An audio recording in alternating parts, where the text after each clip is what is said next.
Gleðilegan föstudag og velkomin í flæðiskerið þar sem við köstum hlutunum í sjóin og sjáum hvort sökk við að fljóta. Þessi kynning hefur sökk algjörlega. Já, þessi kynning sökk. Ég að reyna að synda aftur upp yfirborðið. Já, það virkar ekki alveg hér. Þannig oft menningarsjokk að það eins og að vera að sökkva og drukna. Því að menningarsjokk það sem við ætlum að tala í dag. Já. Og menningarmun. Og seinni í þættinu munum við fá til okkar grínista Helga Steinar sem að bjó lengi í Kína og þekkir menningarsjokk örugglega mjög vel. Jú, og hann meðal hans var handtekinn einu sinni af kínversku lögreglunni og yfirheyrður illmælgi garð kommunistaflokksins. Já, mér skilst að við fáum að heyra sögurnar af því á eftir. Já. En talandum menningarsjokk og menningarmun. Já. Þá kannski gaman að byrja á því svona hvað hendir Íslendinga helst. Þó þeir fari nú ekki endilega til Kína, heldur bara eitthvað annað til Íslands. Og sjokkið sem að útlendingar fá þegar það er hér. Og mest af því snýst það að Íslendingar veit ekki hvað kurteisi og mannasiðir og skipulag er. Já, það er rétt. Við erum góði að redda hlutum á síðustundu, við kunnum ekki að skipulegja. Samt erum við með skipulagsráðinn Reykjavíkurborg. Já, en þetta svolítið fyndið, hvernig þegar maður fer til útlanda og alveg brjálaðs að dónalegur og veit ekki eins og af því. Já.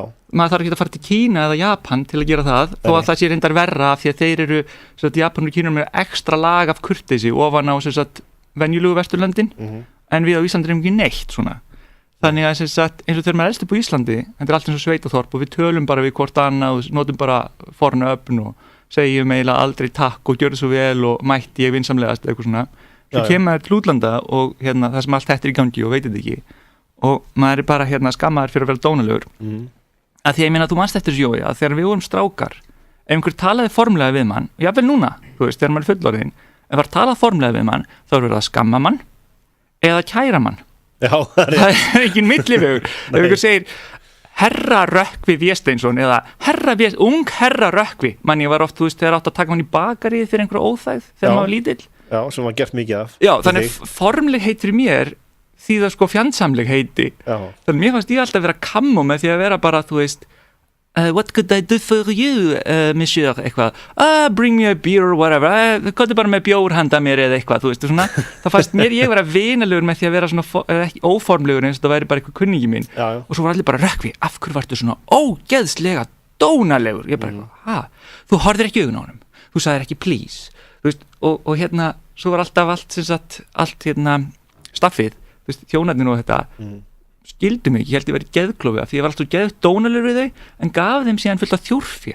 Þannig að þau vissi ekki hvernig þetta tólka þetta. Já, en pældi í því ef þú hefði nú labbað út á þess að gefa þjórfi af því að hér tíðkast það ekki.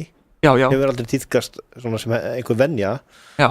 Og þess vegna eru margir Íslendingar sem flaska á þessu þegar þeir fara út í útlanda að gefa þjórfi. Já, maður veit ofta ekki fyrir hvað á að gefa þjórfi. Maður veit kannski okkur veitingastöður bar en maður átti vist að gefa þjórfi fyrir leigubíla út í Montreal og fyrir heimsendingar. Hérna á Íslandi er skiljanlega að ekki gefa þjórfi, þú borgar svo svakalega mikið. Já, nákvæmlega, þú ert ekki að fara að borga þjórfi og átt ekki eftir. Og ná það. Nei. En Svo eru útlendingar sem koma hingað, ferðamenn. Þeir kannski borga þjórfi ofan allt. Þeir búin að borga. Og maður hugsa bara hvað er að þér. Þetta er svolítið í ferðabransanum að það er þetta dæmi að það er oft sagt að er ekki vani að gefa þjórfi en þá verður oft fullt af fólki bálreitt. Leiðsögumenn og svona ekki segja þetta. Við viljum ekki vita þetta og eru svona að finna svona leiði til að segja þetta er ekki venja en alltaf rosalega vel þegið ef þið voru ánægð með farastjórnina til þess að svona láta eins og það að gefa ekki þjórfi að sé óánægja. Það er okkar málið Já. Það er svona, menn er alltaf að lesa sér til á þeir farið til útlanda einmitt hefðir og venjur til þess lendi ekki ógöngum bara það að skilja hnífapörnetin ákveðin hátt getur þýtt bara, þessi matur var alveg sjúklega vondur. Já, það er rétt. Já. Ég kann ekki neitt svona. Nei, hversu margar þú búin að móðga? Og svo við komum nú örgulega betur inn á það en svo eins og í Asíulöndunum er ennþá meiri formlegheit að þá er oft eitthvað sagt svona alveg óbeint sem eru skýr skilaboð bara þú mátt ekki vera drullaðir í rauninni en ef til vill kannski og þú bara ef til kannski, þá er gott að vita ef til vill kannski og svo bara hlustar ekkert meir. Já. Og þeir veit oft ekkert hvernig þeir að bregðast við þegar þú bara hunsar eitthvað sem bara í rauninni í þeirra menningu skýr skilaboð að þú veist, þú mátt ekki vera hérna, þú rullaðir burt, þú átt að þegja í lestinni, þú átt ekki að vera, þú veist, að syngja íslensk fyllirislög í lest í Tókjó, allt þetta dæmi. Einmitt. Og svo líka það þegar að þú ert að tala við fólk erlendis eða ert að tala við útlendingar sem búa hér og þeir koma svona nálægt til að tala við. Þeir er óþægilegt að því að hérna á Íslandi þá ákveð langt á milli persóna sem að tala saman. Þegar maður sér einhver sem vill hleypa mjög nálægt þér sko. Því við erum í rauninni dreifbýli. Þó við sem í Reykjavík höldum við sem borgarbúar, þá erum við í rauninni dreifbýli og einhverju svona Kínverjar og Japanir sem eru vanir að labba bara í einhverju kartöflustöppu bara allt sitt líf og láta það virka. Þú veist, þeir koma oft bara nálægt mann og byrju ætlar að ráðast á mig eða er þetta kynferðisleg áreitni eða hvort á ég að slást eða kissa þig miklu miskilning eða hlaup í burtu. Og þetta er eitthvað sem fólk þarf líka að hafa í huga. Það er svona eftir löndum þetta er ákveð eftir löndum hversu langt út að vera nálægt manneskjunni og svo líka annað sem þegar fólk er að heilsast þú veist að sömur kissast það er svona ákveðin sko kiss á kinnina eða eitthvað þannig og stundum í sömu löndu þá Bórat Bórat koss til að heilsa og hérna þú þarft að í sömu löndu þá tíðkast að kissa báðum einn á kinnina og svo jafnvel ennið en á einhverju stöðum var að nutta saman nefjum var það ekki Grænlandi? Nei ég hef nú ekki orðið var við það í Grænlandi. Það er einhverju stað sem að nutta saman nefjum, það þykir voðalega fínt. En kosturinn við þetta svolítið ef maður kemur til eins og Asíulanda, menn eins og ég sem eru yfir 1,80, ég er rétt yfir 1,80. Við oft erum það háir að þú veist, þeir koma aldrei með andlitið að manni, þá er þeir bara með andlitið í bringunni og það er ekkit alveg jafn óþægilegt. Nei, það var dónalegt að þú beygir ekki. Þá fá þeir bara hálsrík þegar þeir þurfa að horfa upp. Já, þannig að þegar svona fólk í Asíulöndunum flytur hingað og með tíð og tíma þá er það svona. Þú veist, með höfuð upp. Já, greið fólkið. Þetta er eins og í norðurljósaferðum. Já, einmitt. Svona sem túristæða. Þú fær hálsík að þú ert að horfa upp í himinin alltaf. Já. En því þú ert nú í norðurljósaferðum, þá verður ég að spyrja þig. Lánuðu þeim ekki kraga? Hluta til. Hvað segirðu? Lánuðu þeim ekki kraga? Ekki, það þurft að gera það. Já. En þar kemur líka oft mikill menningarmunur fram að til dæmis það þarf nú ekki að fara lengur Bandaríkin að til dæmis skutluðum einhverju liði heim að hótel, við gátum ekki fara alveg upp á hótelum því það eru reglur hvert rútur með að keyra svo bara umferð á Íslandi virki og hérna sem stær úr þröngt og það voru 2 amerískar konur alveg öskureiðar því þær þurftu að labba frá svona neðarlega á Hverfisgötunni og á hótel Arnarhvoll. Já, sem er ekkert voðalega á. You're making 2 elderly ladies walk at 2 a.m. in the morning og þú veist sem að þið bara ert að láta 2 aldraðar konur labba hérna klukkan 2 nótt og þær spyrir það ætlar að láta okkur labba og ég bara það fyrir eftir ýmsu eins og hverju eru þið veikar, þú veist, eru þið fatlaðar og djúvöldur það er móðgæðar sko og hérna enda því ég sagði þeim bara sko þetta er Reykjavík, þú veist, þetta er þorp þetta er ekki glæpa, þetta er ekki New York sko, það verður ekki ráðist á ykkur á leiðinni á Arnarhvoll en djúvöldur voru það móðgæðar við mér maður. Já, þetta er nefnilega málið og hérna reyndar þá hef ég nú ekki hætt mig niður í bæ að nota til mjög lengi inn í bífi, helst Brynnuarinni með það sem að sér sko í fréttum að þá, það ráðast á þennan á þessu horni og svo næsta frétt. Hvað er það? Það ráðast á þennan á hinu horninu. Kannski verð ég það bara að ljúga þessum konum bara. Heldur að sé það lifandi. það. Sko, það gæti, af því að ég veit ekki til þess að hafi verið kvartað við mér, sem að bendir kannski til þess að hafi bara horfið. Já, getur því að fyrsta sem maður voru að fara að gera var örugglega að fara að hringi í fyrirtækið sem að ég vinn hjá og kvarta yfir mér. Já, getur verið. Hafa verið svona dónulegur og ömulegur og lagt þær í hættu. Og spurtar hvort þær verið fatlaðar. Já, einmitt. Þetta er ákveðat það sem þú getur lent í og það er náttúrulega að þú þekkir þetta að þjónusta menn frá mörgum löndum hingað og þangað. Ég var náttúrulega leiðsögumaður til Grænlands. Já, segðu hvað aðeins frá því. Já, og hvernig er menningin í Grænlandi? Hún er mjög ólík vestrænni menningu. Já. Og hún hefur svona aðeins breyst þokast í áttina vestrænni menningu, hún er mjög ólík. Þannig í fyrsta lagi... Þetta er þokast í áttina að menningu? Rasisti. En sem sagt þá í fyrsta lagi ert að koma inn í gerólíkan menningaheim og þú ert líka að koma með fólk úr talsveit ólíkum menningaheimum frá þínum inn í þennan gerólíka menningaheim.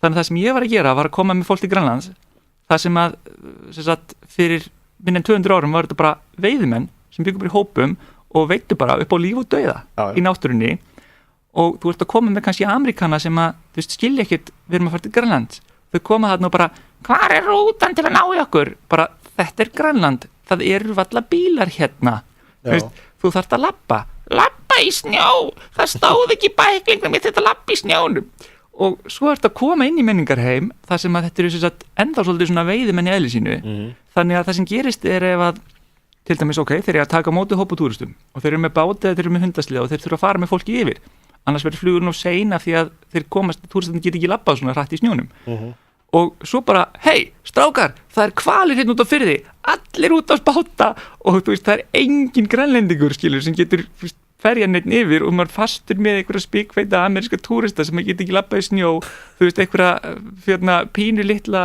menn og konur á, þú veist, 60 aldri frá Tævan sem hafa aldrei labbað nema á sléttum malbyggi og bara svona, heyrðu, Rökkvi, reddaðu þessu náðu fluginu, Rökkvi, reddaðu þessu þannig að þetta er svona kannski svona mitt helsta menningarsók sem ég hef lent í. Já, þetta er mjög skemmtilegt en ég ætla að segja frá því það voru Finnar sem voru hérna á Íslandi og það er einhver svona réttur sem Finnum finnst voðalega góður.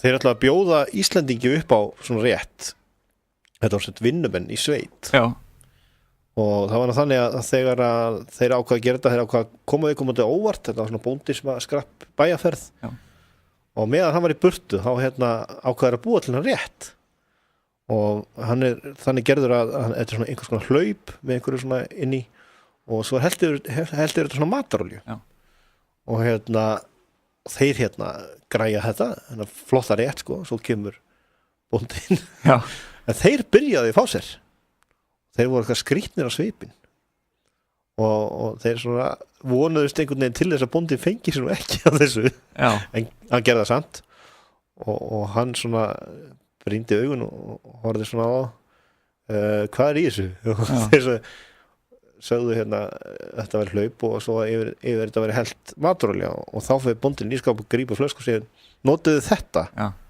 þessa olíu þá var þetta lýsi maður getur fengið martræðir yfir bara ímynda sér að borða þetta sko. en þá hefðu þeir þurft að vera með grænlendinga í mat einmitt, því að grænlendingum hefur fundist þetta lostætir þeir eru náttúrulega sóknir í lýsi og borða ofbáslega mikið mjög feitum mat og dýrum sem hafa borðað í rauninni fisk, þannig að þú veist eins og selkjöt það er mjög mikið lýsisbragð því og ég smakkaði nú grænlenska rétt sem er mjög sérstakur það er svona einhvern veginn dauðir fuglar sem eru settir inn í svona húðkeip og geimt úti á einhver svona grjóti í einhverja mánuði alveg rétt, haftyrðlar eða eitthvað já, og maður ekki hvað þetta heitir eitthvað sérstæð þessi réttur og það er þetta látið svona gerjast eiginlega í einhverja mánuði sko.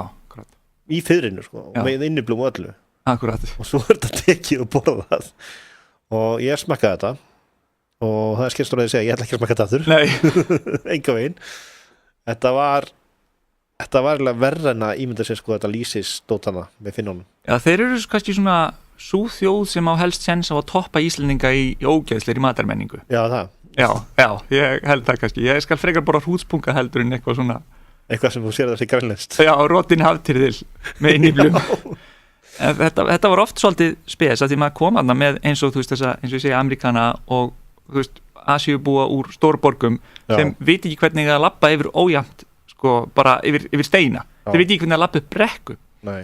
Og svo kemur maður þetta í maí það sem er ennþá sko 3 metrar snjó eða eitthvað sumstaðar og fyrstu ferðina mínar, ég er 23 ára gutti alveg óreindur, bara búin að læra þennan túr kemur þarna og það er ógeðslega mikið snjór og fyrstu ferðin mínum þá er ég með akkveita konu frá Bandaríkjunum og hún stígur í gegnum snjóin og onni í ískalt vatn og fer að hágrenja bara gefst upp og ég er svona má ég klappa öxlina á henni eða kæra mig fyrir kynferðislega áreiti þannig ég svona vægt klappa öxlina til að reyna að hugga neð eitthvað og ég þurfti að hlaupa þú veist, frá hópnum mínu sem kom undan til hennar og reyna að tóna upp og hún steg aftur gegnum þú veist, snjóin og fór aftur að grenja og ég þurfti að hlaupa aftur til hópsins mín þú veist, í 30 cm snjó og finna grænlending til að bjarga henni. Ég fann grænlending og hundasliða og bara, heyrðu, þú veist, tala við hann dansku og bara getur bjargað þessari konu og borgunum eitthvað eðlegt verð fyrir það og mín megin peningum.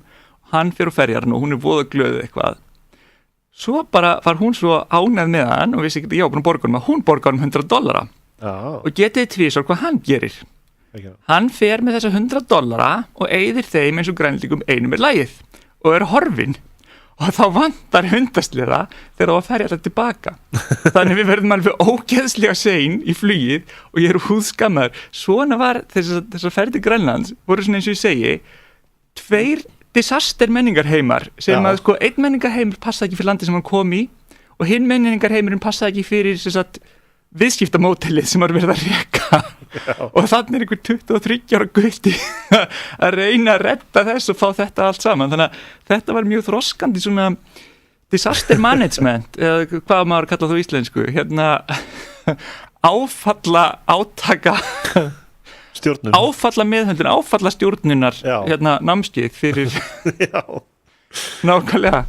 En það sko, hugsaði síðan þegar að ef þau koma einhvern tíðan aftur til Íslands með þér í Norðurlandsfjörði, þetta saman fólk, það bara, nei, við förum ekki með þessum. Nei, nákvæmlega. Það er ekki séns. Og svo var alls konar annað merkilegt þarna eins og til dæmis að einu sinni veittu þér hval. Já. Og þú mátt ekkert fara með hvalkjöt til Íslands.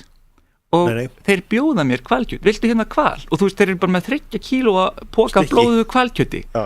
Og ég bara, það er ólöglegt að flytja þetta inn til Íslands. En ég er ógeðslega dónalegur ef ég segi nei, af því að þetta er svona eins og þú sért, ég var í loksins svona meðtekinn sem heita samfélagin, ég var búin að fara lengi þarna, þetta er mikill heiður að fá útlutun af hvalkjötinu og þannig ég hafði ekki í mér að segja nei og við skulum ekkert tala hvað varðum þetta hvalkjöt, hvað ég gerði við það, en ég skal segja þér að hvalkjöt sem að er eldarétt er mjög ljúffengt. Já, algjörlega. Já. Og það segir mig það að þú hefur eldað á staðnum.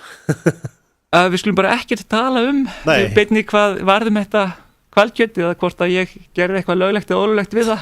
Já. En ég get sagt það að ef það er elda rétt þá er það mjög ljúfengt og ég kann ekki að elda á staðnum. Nei, nákvæmlega, þetta er svona. En sko ef að hefði nú komið upp svo staða að þú hefði nú ætlað að bjarga þessari konu með hundasleðanum, svo þá verið með ofnæði fyrir hundum, það er alveg topp að ferðina. Já, svo þessir hundar líka alveg brjálu dýr, sko, þeir eru svo eldir. Þetta er ekki hundar sem klappar, sko. Þeir hafa næstum því ráðist á meginu sinni. Já. Og þeir verða svona æstir þegar þeir byrja að hlaupa og ég lenti sinni fram á svona hundasleð og sé hvernig þeir byrja bara að hlaupa að mér og fórustu hundurinn ræður, sko, þannig að allir elta hann og hann ætla bara hjóli í mig og ég risti svona hendurnar og gerði mig stóran og í gat og sagði svona bú og hundarnir stoppuðu allir. Þú veist það þegar ég er stór og hávær þannig þeir fatta ekki að einn hundur er nóg til að éta mig á 3 sekúndum og þeir svo stoppa og leiðu stoppuðu þá hljópi í burtu eins og hvað hér þannig að ég hef komið mér í lífsætti í Grænlandi. Já, svolítið gaman þessu. En fleiri lönd sem þú farið til eitthvað svona manningumönnur sem maður stettir? Já, ég hef náttúrulega farið út allt. Ég fer til Japan og þá sá ég við erum að tala um að við hendum hlutunum í sjóin og látum þá sökku eða synda. Þá sá maður svolítið hvernig Íslands skipulag sekkur af því að það var svona mannmerð á hverjum einsta degi sem fór inn í lestar og stappaði fulla lestarnar bara alveg bókstaflega þannig að þú varst öxl í öxl við alla þar og þetta virkaði. Já. Og fólk ferði sig bara svona eins og þú veist svona sjór bara sem að var að fara inn út, flæð og fjara þetta virkaði og Íslandið hugsa maður bara ef Íslendingar eru alltaf eins margir og Japanir þá myndi öll íslenska þjóðin vera útdauð á einni viku, það myndi allir tróðast undir og deyja. Algjörlega, sko. Þannig að ég var bara, hvernig geta þeir þetta? Já, en svo er líka þannig að ég þekki mann sem var með erlendri konu. Já. Hún var frá landið þar sem að jólatré þekkjast ekki. Já. Svo var farin að nálgast jólin. Já. Hann var ekki búin að útskýra þetta fyrir henni og svo var hún í vinnu þegar hann keypti jólatréð. Já. Smelti inn í stofu. Já. Og var bara búin að setja það sko í standinn og ekkert skraut. Svo fór hann að vinna næturvaktinni, svo kom hann heim og var búin að henda jólatrénu og hún var búin að hafa samt ekki lækni hélt hann að vera eitthvað ruglaður sko. Komið tré inn. Já. Það er bara búin að fá eitthvað manjukast og bara eitthvað. Já. Ég ætla að byrja að rækta tré inn í stofunni hjá mér með yngri mold. Já, það virkar. Þetta var alveg frábært og þegar saman sög ég held ég myndi grenja sko. Þetta var rosalega myndið. En svona getur þetta nú verið, þessi menningamunur. Það er samt svolítið þannig að maður skammast og rífst alltaf yfir Íslendingum og hvað séu, þú veist, illa skipulagðir óagaðir og ókurteisir og hvað maður pirrar á þessu og hvað allt sé svona skiplar í útlöndum en svo pirrast maður samt oft ógeðslega þegar maður kemur til útlanda og skilur að maður er samt í rauninni Íslendingur nákvæmlega eins og þegar ég hef farið til Svíþjóðar og Þýskaland og ég tala bæði þessi málu góð tengslu löndin, ég giftur þýskri konu og mjög marga góða vini í Svíþjóð og svona hef komið fram með uppistand í báðum löndunum og allt en hvernig geta verið svo ótrúlega svona einhverfir á einhverjum svona reglum sem skipta engu máli líka og get ekki breytt út af og þá finn ég bara svona ok, ég er samt Íslendingur þó ég sé alltaf að pirrast á þessu bara þegar ég verð fyrir þessu eins og ég var óper til dæmis í Þýskalandi og ég var óper þegar ég var 19 ára Ég treysti þér sem óper Þýst fólk ég var ekki búinn að hlaupa í Bóratskílunni Laugaveginn þegar þetta gerðist, ég var ekki búinn að semja kartöflu geymsluna ég átti minni fortíð að leita að mér á Google sem var tæplega til 98 var ekki alveg eins svona ef einhver myndi ætla að ráða sem óper í dag já þetta er óperin þannig í grænu skílun þessi með sundskílun í rasa borun á sig hlaupandi niður Laugaveginn að klifra í skiltum og þessi sem að sandi kartöflugeymsluna sem við skulum ekki tala um hvað en já ég var óper og til dæmis eins og ég fekk ópermamma mín kast á mig af því að ég hafði sett alla bánsana ofan á Monopoly spilið og hún bara, hvað ef þú ætlar að leika í Monopoly, hvað ef við ætlum að spila Monopoly og allir bánsarnir ofan á og ég bara svona, þá set ég svona framhandleggin á bánsana og íti og dreg Monopoly spilið undan, hún bara já vá, ég hef ekki hugsað út í það þú veist, þeir eru oft svo ótrúlega svona einal með hluti að maður veit ekki eins og hvernig maður á að svara stundum Þetta minnir bara ég sé að þetta virkar svolítið eins og ég sé að vera fyrir menningarsöki heima hjá mér skilur svona að segja, ég kannast við svona aðtík bara á mínu lífi sko já. Ef maður gerir eitthvað, þú veist maður er ekki mál að færa hlutina veist, það þarf ekki að vera alveg 100% regla á öllu ég gæti ekki haft það svo leiðis ég er Íslendingur þáttur að vera í afneitun og vera alltaf svona þú líki hvernig við erum vittlaus og ömulegu eitthvað svona þá þetta er svolítið grasið græna hinum meginn þannig til þú ert að rof lengi já, nákvæmlega sko þá fer mosin á Íslandi bara að vera svolítið græn líka það er okkur málið við fekkum til okkar Helga Steinar Gunnlaugsson, hann er uppistandari velkomin já, takk fyrir það Það mjög gott að vera hérna hjá okkur ég verð samt eiginlega áeppa nokkra hluti áður að byrja fyrst alveg, ég kem inn undir hvítu flaggi þannig að alltaf voða sætta ykkur að bjóða mér hingað til ykkar eftir ummæli mín hjá hann og Loga í fyrra Býttu nú við? Já, það er við erum ekkert að fara að endurtaka það núna við erum hent út Já, fyrsta sem þú gerir er að stela bollan með Arnþrúðar Já, mér fannst það svolítið svona viðeigandi að svona sína hversu góði vinir ég og Arnþrúður Ég held þú sért lúmst skotin í henni Já, það er náttúrulega, erum við það ekki öll No comment Já, nei, ég sagði leika sko svo fyndi ég labbaði inn í stúdíu okkur og ég vissi strax að ég væri komin inn í hljóðveri hjá útvarpi Sögu þegar fyrsta sem ég sé er bókarútgáfa af stjórnarskrá Íslands Já Og hvergi annars staðar er þetta svona til að þegar í símatímanum þegar fólk þarf að svona staðfesta eitthvað að svona, já, ég stjórnarskráni stend já, ég skal nú tjekka það á því Já, auðvitað, fínt að hafa alltaf hendina einhverjar svona til að geta upplýst fólkið Við höfum nú ekki ennþá verið með símatíma en við munum gera það einhvern tímann fyrir það síðar Ég er náttúrulega líka, ég var hálfuleiðin að komin á vittlusan stað áður en ég átti að maður þegar þeir eru flutt ég man bara eftir Útvarp Sögu þegar ég fór með pappastundum upp á Norðurljós þegar það var þar í gamla dag, þá var ég að hjálpa hann stundum á bylginu, það var Útvarp Saga við hliðina og svo man ég að þeir eru búin að flytja Við pappið þinn er? Gulli Helga Já Pappið nú var nú bara hérna fyrir stuttu síðan Já Gaman því Mér finnst svolítið skemmtilegt þeir eru hérna inn í Nóatúni og svolítið skemmtilegt líka að þið deilið húsnæði með Útvarp Saga útvarpsstöð sem svona sérhæfir sig í svona þjóðarást og svona góðu viðveru í Ísland er að deila húsnæði við Dohop fyrirtæki sem hjálpar fólki við að finna ódýrustu leiði við að fara úr landi Já, meina það Já, sumir koma reynda tilbaka Já, sumir ekki Sem flestir Já, þú segir það ekki, það er gaman að þér skemmtilegt hvað það voru að tala um að mynda þessa menningamiskilinga og allt þetta, ég sjálfur alveg upplifað mikið að þessu, Rökkvi, þú talaði svolítið um túrista, ég vann hjá kynnisverðum og í 1 ár og var á undan hjá Mountaineers, þannig ég alveg kynst byrjaði fyrst að ég kynna það var alla Tævanir sem komu í sleðaferðir upp á Langjökul Einmitt. Og þú náttúrulega á þeim tíma sem ég búið í Kína við svona vita að þetta yfirleitt bara, þetta eru stórborgir og svona það er engin jökull þar. Nei, þeir kunna ekki að labba á snjó, þeir kunna ekki að labba á hrauni, þeir kunna ekki að labba um steina. Einhver ferðaskrifstofa í Tævan fekk þá brjálæslega góða hugmynd að senda, þetta var allt yfirleitt sko svona nýrætt fólk sem var að fara á Yamaha-sleða upp á Langjökul og sko, þetta er að tala um sko fólk sem hefur ekki eins og farið út bara fyrir mörkin á Taipei og það er bara að koma allt inn til Íslands og fólk fyrir bara sjokk upp á jökli, það er ekkert þarna og kannski þú ert ekkert búin að reynast einhverjum sleðum og svo í túristaferðunum líka hjá mér þess að í sko rútuferðum hjá Kynnisvörn, ég var spurður í norðurljósaferðum bara, hei, klukkan hvað slökkuð á norðurljósunum? Og ég er að gista á Grand Hotel, hvar get ég farið og séð eldgosið? Heyrðu, veistu það versta sem að mér fannst og niðurlægjandi af ég grínist náttúrulega var að svona missa húmorinn, hvernig svona ferðamennska eyðilegði húmorinn fyrir manni að því maður mátti aldrei hlæja spurningu frá einhverjum, þannig að maður var farin að svara öllu háalvarlega. Ég var spurður, eru mörgæsir hérna? Sjáum við ísbirni? Og ég sagði, þau veittu reyndar einn ísbjörn, já, fáum að sjá hann í búrinu. Veistu það að veiða á Grænlandi er eiginlega ekki gert svona í net eða svolítið, það er eiginlega bara drepa meira og þú getur séð dauðan ísbjörn sem er verið að flá, þú veist, það líður ekki yfir þig. Já, nei, það er svo skemmtilegt sko, túristabúðurnir í bænum er að selja sko bæði ísbirni, svona ísbjarna lyklakippur og svona lunda, þetta eru bæði hluti sem við skjótum og étum. Já, akkurat. Það er kannski ekki étum ísbirni, en allan að það er... Þeir eru étnir á Grænlandi, leitar? Jú, Hefur verið smakkað svoleiðis? Nei, það er kannski mjög æskilegt, því að þeir eru svona topp rándýr. Þannig að þeir eru efst í fæðukeðinni cirka. Nei, ekki.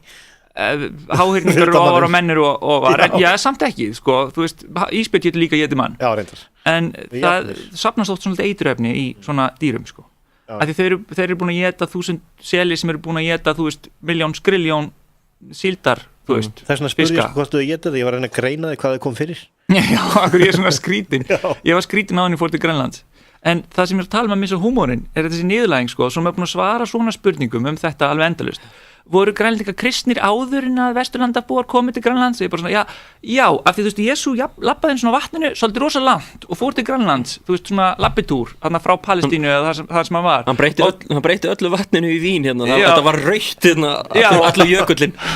Og það er þessina sem að ástandið á Grænlendingum er ofta eins og, þú veist, þar byrjaði þetta og þú veist, en ef ég segi svona, þá er ég bara klagaður og rekin, ég þurfti alltaf að svara þessu bara, nei, þeir voru ekki kristnir áður en þeir voru kristnaðir af Vesturlöndum og eitthvað svona og svo komu Færeyingar normenn og spurðu mig nákvæmlega spurninga og ég svaraði þeim bara algjörlega alvarlega, nei, við munum líklega ekki sjá ísbirni hérna í dag og eitthvað og þeir bara, hvaða einhverfi hálfviti er þetta sem að svara eins og heldur við séum að þú veist meina þetta, hlóa að mér skilur og mér leið eins og ég væri svo mikið húmorslaust fíbl. Það var svo niðurlægjandi sko, við náttúrulega gerum svo mikið grína að túristum sem koma að hinga, ég sko sjálfur hefur lent í ég var aðeins yngri, ég ólst upp í Los Angeles þegar ég var krakki og það náttúrulega þetta var á sko 10. áratunum þegar það var svolítið mikið glæpi og ég man alveg eftir sko sem krakki svona nokkuð skil, ég mátti ekkert fara eftir ég fór heim til mín úr skólanum, ég fór ekkert út það var ekkert þing að fara út að leika sér og maður keyrði stundum í mann, við fórum að hafnaboltaleiki þá þurftum við sko, við þurftum að læsa bílnum og við keyrðum stundum fram í bara löggubílnum, þá crime scene og svona og þú veist, maður var alast upp í svona umhverju og svo kem ég heim og flutti í Breiðholtið og það var svo fyndið að krakkarnir sem bjuggu þar voru allir bara, maður, velkomin í ghettoið maður, að Gauri Efra Siggi Hnífur, hann er maður svona. En þetta er svolítið eins og þú fært til Grænlands að segja veiðisögu.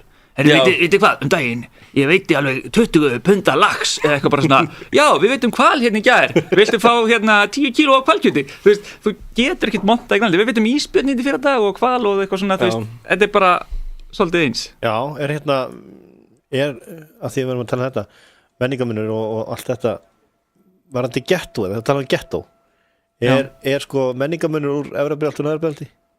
Þú bjóstar í neðra? Sko, ég náttúrulega mín sé, sko þannig, ég leitaði þannig að mér fannst engin munur þetta var bara fólki, einhverjum krökkum, svona örfáum krökkum sem voru í hverjunu eitthvað, af því þeir þekktu einhverja tvo sem hefðu kannski gert eitthvað og hann rendi 10-11 einhver tíman eða hann gerði, og þá var það bara mesta þá setti ég það fordæmið á þennan hlutakverfinu og ég samt sá aldrei neitt mun. Mér fannst þetta alltaf vera bara krúttlegt hverfi þar sem maður kan fara út að leika sér Sko ég hef búið í Bandaríkjunum líka í Chicago í útkverfi reyndar en ég man alveg eftir þessu að þú áttir ekki að vera eitthvað út að leika bara eitthvað stannum bara þínum eigin garði og svona en tölum Kína, þú bjóst lengi í Kína og varst í námi og lendir í ýmsu ég var þetta er 4. ári sem ég bý núna, ég að fara aftur út eftir 3 vikur og var hérna í 2-3 ára að læra málið og ég var í borg sem heitir Ningbo sem rétt svona við Shanghai og svo flutti ég til Peking þar sem ég núna taka mastersgráðun minna og þetta er 5. ég er búin að fara hérna 5 sinnum allt í allt og þetta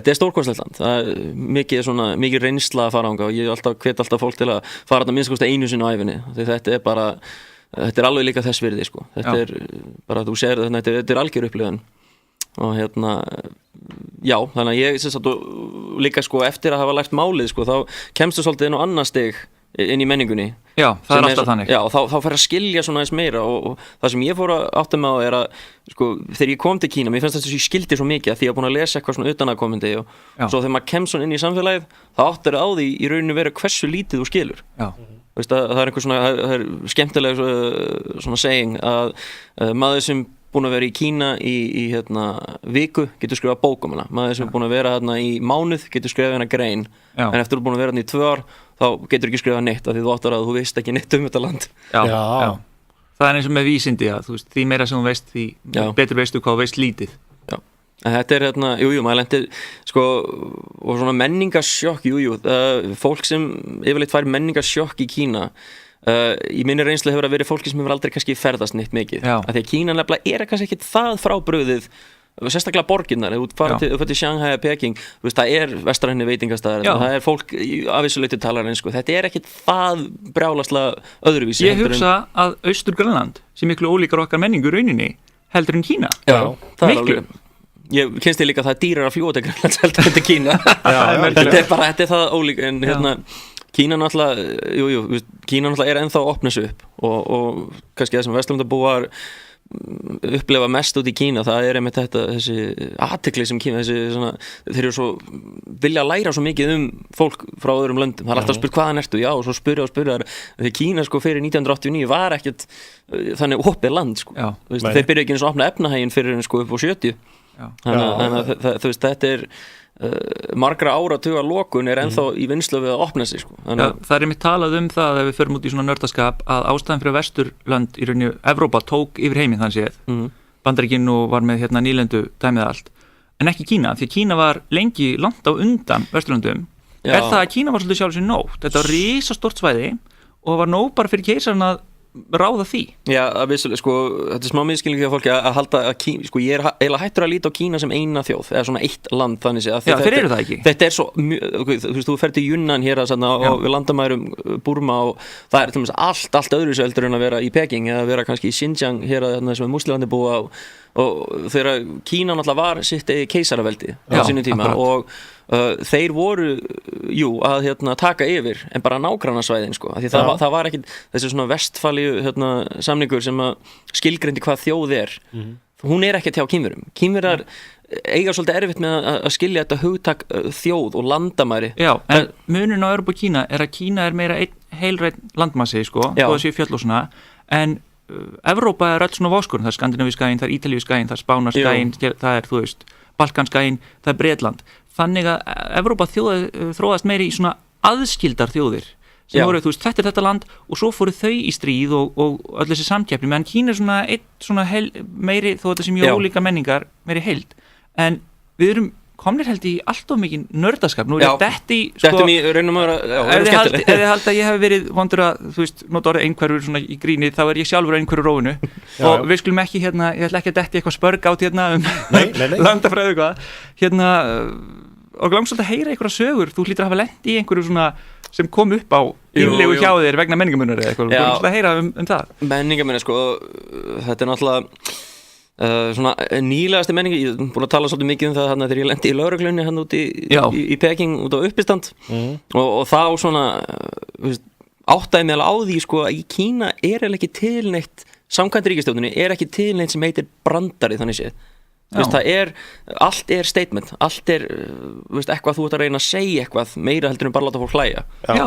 Og frægt dæmi var þegar Kína opnaði sig fyrst á Ted Koppel, bandaríski fréttamaðurinn fór með í hópnum og það var svo þungt andrúmsloftið þarna. Það voru fyrstu bandaríkjum sem voru og hann spurði einhvern Kínverja, heyrðu, það svo rosa tensiti, segðu einhvern brandara, hann skildi ekkert hvað hann var að segja. Það var ekki til eins með brandari og þannig þetta kvöld þegar við vorum í uppistanda þá þetta gekk svo vel og voru allir að mæta og svona og svo var einhver, ég og kannski einhver að svona djóka kannski ríkisstjórnina eitthvað. Þá bara var ok, herru, þá þurfum við að skoða þetta sko, hvað þessi útlendingar að segja og þá mættu þarna 2 lögreglumenn dróðu okkur út og spurðu bara hvað í gangi og við vorum ekki handteknir, við vorum yfirheyrðir og spurðu okkur hvað var í gangi og hvað fólk að segja og þá sagðum við, við höfum fengið ábendingar að vera að segja eitthvað stuðandi stjórnina. Hvernig bregst maður eiginlega við þetta gerist? Sko, maður náttúrulega hefur heyrt, maður veit alveg hvernig Kína í fyrsta lagi en fyrir þú lendir í þessu sjálfur Hélstu þurr? Já, ég var frauðsóldi sko að því ég vissi ekki hvað var að fara að gerast næst. Nei, þú gafst lent bara inni. Já, þannig að kona sem átti barinn hún sagði bara, herri, þú bara gerðu bara allt sem ég segja, ekki mótmælaði neitt og bara gerðu allt sem ég segja og svo löppuðu þeir inn á barinn og pikkuði eina konu sem satt aftast og sögðu hann að koma og þá var þetta kona sem þeir höfðu plantað til að hlusta á okkur og svona njóstum okkur. Þannig að þetta það er svona ímislegt sem að liti.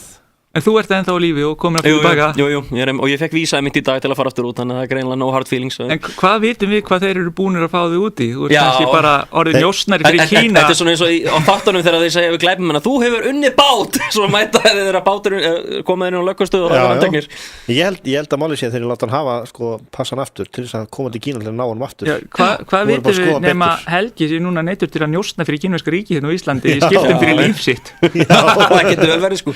Þeir eru kannski bara með eitthvað tæki sem þeir geta að takka og þá deyr hann eða eitthvað. Já, einmitt. Ég var alltaf að skoða hljóðtækin hjá okkur áðan sko. Ég þarf að vita nákvæmlega hvað er í gangi hjá öllum útastöðum. Svo er þetta komið tengslu mann sem með norðurljós sko. Hann er njósna hérna, hann er búin að stela bollan með nartrúðar og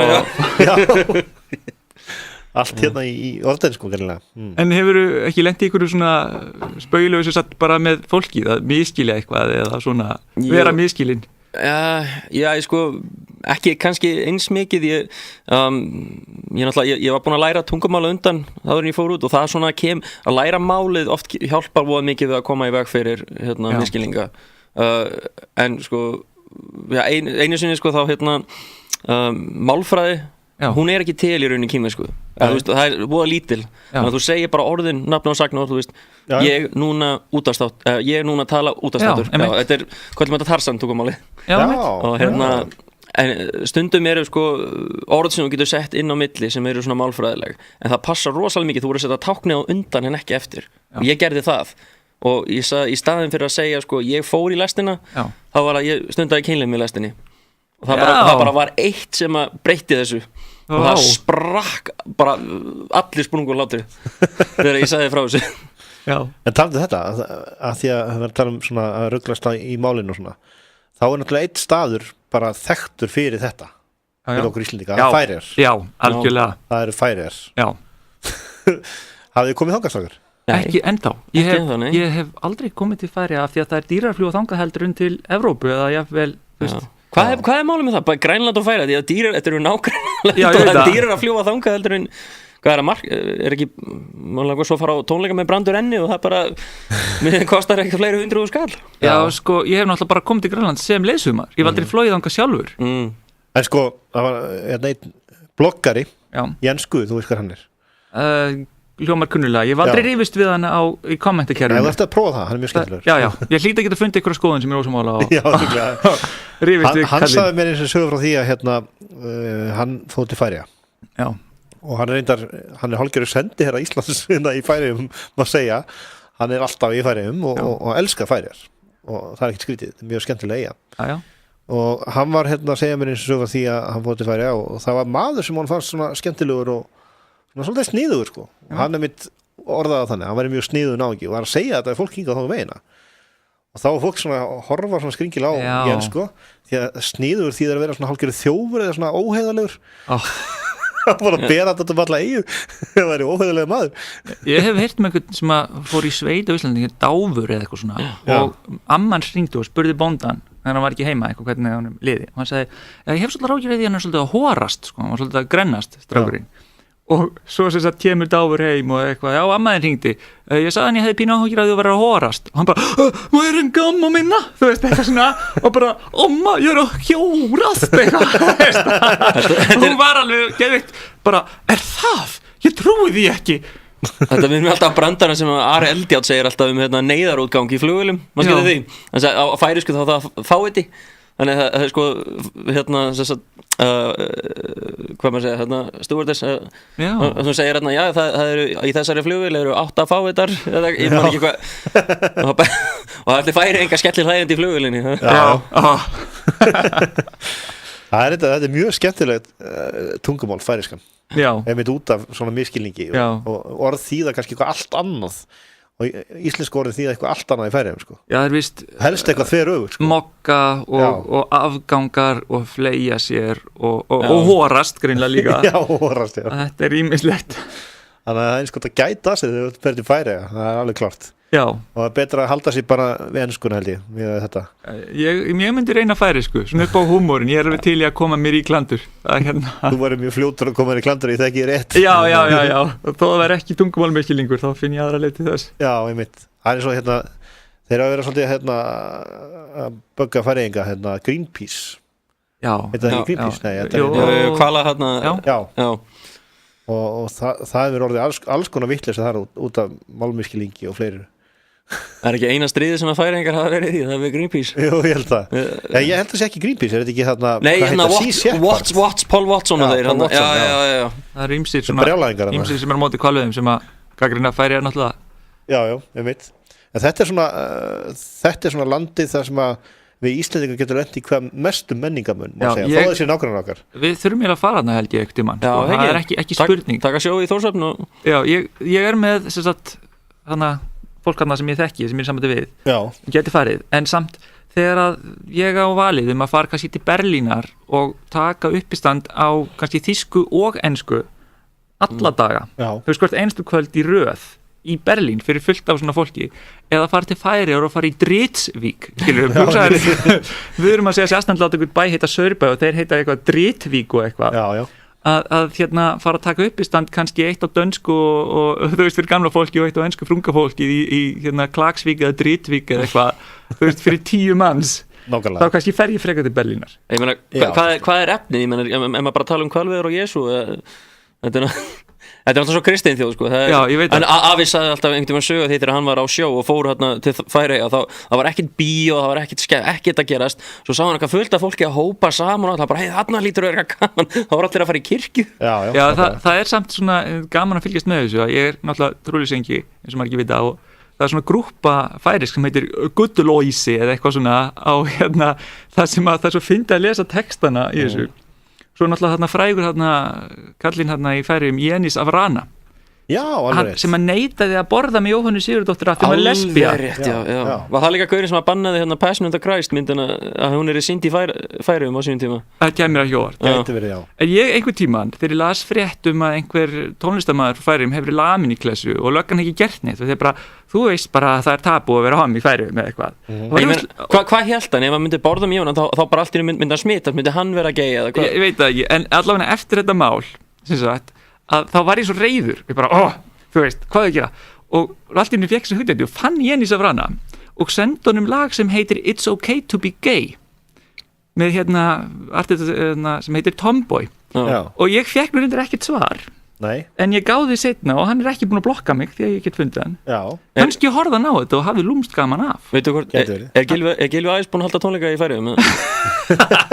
Er það ekki máli maður? Gylfi Ægis með stór tónleika Þú myndi toppa það sko Já, nákvæmlega Það var nú gaman Bjóða Ítata Púpú manninum til Færeyja Ef þið vitið ekki hver hann er þá er það kött frá Uganda sem að hérti fram að hommar væru ekki að þýða þetta yfir íslensku en eating the poo-poo all over the place. Já, einmitt. Og það geti það bara hafa þá sko Gylfa er þarna innan Jenskall í the poo-poo-kallinu og svo bara til að toppa þetta Westboro Baptist Church. Já, næsta hátíð vonar. Franklin Graham var síðast, næsta hátíð vonar, þá situr Agnes biskup í hliðina og eat the poo-poo manninum og hann fær að vera, hann allavega skemmtilegri prédikari heldur en hérna Franklin Graham. Hann leikur þetta miklu innlifun og gerir þetta fagmannlega. Þetta verður svona homophobic Woodstock bara Já. Í styrtar Gunnar í krossinu. Já, hvernig verður það? Þetta svona svo ef við endum þetta þá ætla ég kannski að minnast líka á eitt viðbútt. Það menningamunni sem við verðum hérna bara fyrir innanlands. Við tökum dæmi bara það kemur Reykvíkingur og hann vill Akureyrar og svo ætla hann að fara pulsu. Viltu rauðkál pulsuna? Skilur við? Og hann bara svona, rauðkál? Þetta ekki grínast eða? Það alls konar svona hlutir sem kannski öðris í Norðurlands heldur en hérna. Og svo jafnvel Sunnanlands eru svona furðulegi segið líka. Þessi frasi, já þessi spekingar af sunnan, hann nú ekki, þú veist. Já, og það svona rígur, svona repparígur. Já, maður hefur alveg heyrt þetta. Mér alltaf fundist það svo fyndið að svona einhverju lítil smáþorp sem eru kannski hálftíma keyrslu frá annarri, þetta bara eins og bara mestu þetta bara Ísrael og Palestína ertu frá þessum bæða sem allir stríð á sveitaböllum og svona, alltaf svo fyndið að þetta er svo lítil svæði einmitt, eitthvað svona Borgarnes og Akranes, ég hef heyrt að Akranesingarnir ætla að koma í kvöld hópum okkur saman og lemjum með þá þetta er svona, myndast eitthvað svona West Side Story helvítis körfuboltalið er að koma að spila á okkur körfuboltalið og eitthvað, þú veist. Já, þetta er svolítið fyndið sko. Það er ennþá svona í gangi sko. Já, maður hugsa bara, hafið ekkert að gera? Greinlega ekki. Greinlega ekki, það er eitthvað lítið að gera stíl. Það er ekki uppskýrið tíð. En það er eitt sem ég ætla samt að segja mjög gott landsbyggðina. Já. Er að þegar maður fer út á landsbyggð sem grínisti, þá allt í einu fyrir 50 og 60 fólki að hlæja að bara hvaða dónaskap og ilskveitni sem er. Þetta er að besta fólk. Ég fór í stóðréttir í Víðidal núna í fyrra og það verið að bjóða mér afturhanga núna í Þórablót. Þetta er bara indælasta fólk sem ég kynni sko. Þetta er bara, það er ægislegt að koma út á land. Það er mjög gaman að fara og uppistandast út landið. Þetta er skemmtilegt fólk sko. Og líka allir til í að spjalla við þig. Þú veist, þú stoppar einhvers staðar, þau eru til að segja þér allt um allt bara. Já, við djókuðum oft þetta eru líka bara grínistar á sinn hátt. Við vorum að grínast út í það að ég er svo mikið borgarbarn sko, að ég náttúrulega veit ekkert um búskap að það sem ég myndi gera bara ef ég færi út á land væri að vera með hamstraræktun. Það voru réttir og allir voru með kindur og þá kem ég með hamstrana bara, tjekkum á hver á hvað. Herðu svona í lokin þá átti ég einu svona kærustu sem var úr sveit og sem sagt, ég var alltaf með sveitabrandara stöðugt og hún var svo skotin í mér, ég komst upp með það og hún var alltaf jafn brjáluð en fyrirgaf mér alltaf og hún var alltaf bara, hvað heldur að þú myndir vita um búskap? Hvað myndir þú vita hvernig ég ætti mjólka kú eða eitthvað? Ég bara, það er svona vél, þú setur sívalingon spenuna og ítir á on á vélinni og eitthvað, hvað heldur að þú myndir vita hvernig þetta smala? Og þú veist, ég myndi svona, þú segir svona, snaddi, náðu kindurnar og svo spurði ég neitt hvað var ekki niðursetningar á bænum hennar og hún var alveg brjálað. En heyrðu, á sunnudaginn Já, ég ætla kannski að fá að plagga smá ég verð með loka uppistandsýningu á Íslandi áður en ég fer til Kína og hún heitir því viðeigandi nafni The Good China og það verður núna sunnudaginn klukkan 9 á Gauknum og það verður á ensku sko. Það er kannski eins gott þú kallar þetta Good China. The Good China, Við erum alltaf, Gaukurinn er yfirleitt með alltaf ensku uppistendur á mánudöfum og þetta verður á samtíma, þess að klukkan 9 þannig að Þóraldur Þóraldsson mun hitta upp fyrir mig þannig að þetta verður bara, þetta lofa mjög góða kvöldi það er núna sunnudaginn klukkan 9 á Gauknum The Good China. Já, og þá fá það að heyra almennilega reynslu hans Helga Steinars í Kína. Já, förum við djúpt inn í það. Já, flæðiskerið á endarunnið hér í dag. Þessi þáttur var í boði leikjaland.is og við sjáumst aftur eftir viku. Bless.